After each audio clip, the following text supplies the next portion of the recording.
కర్నూలు మండలం సూదిరెడ్డిపల్లిలో కాలు నరికి ఊరేగించిన కేసులో 4 నిందితుల్ని పోలీసులు అరెస్ట్ చేశారు. మరింత సమాచారం మా ప్రతినిధి శ్యామ్ అందిస్తారు. శ్యామ్, ఈ కేసుకు సంబంధించి వివరాలేంటి?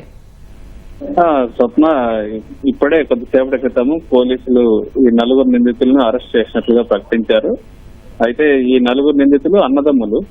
ఈ నెల 1వ తేదీన కర్నూలు శివారులోని సూదిరెడ్డిపల్లిలో శేషన్న అనేటటువంటి వ్యక్తిని దారుణంగా హత్య చేసి ఆయన కాలును ఊరేగించడం జరిగింది. ఆ కాలు ఊరేగిస్తూ వీడియో కూడా తీశారు. ఆ వీడియో సోషల్ మీడియాలో బాగా వైరల్ గా మారింది.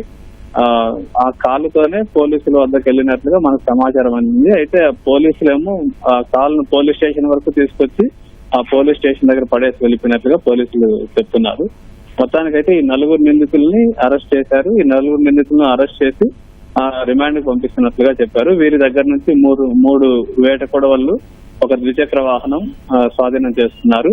అయితే ప్రధానంగా ఒక మహిళతో అక్రమ సంబంధం కలిగి ఉన్నాడని చెప్పి అనుమానం రావడంతో వీరు ఈ ఘటనకు పాల్పడినట్లుగా చెప్తున్నారు. భవిష్యత్తులో ఎవరు కూడా ఇలాంటి అక్రమ సంబంధాలు కలిగి ఉండకూడదు.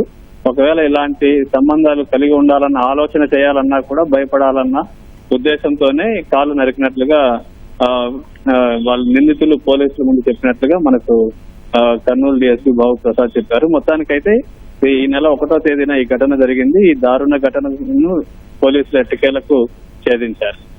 ధన్యవాదాలు శ్యామ్.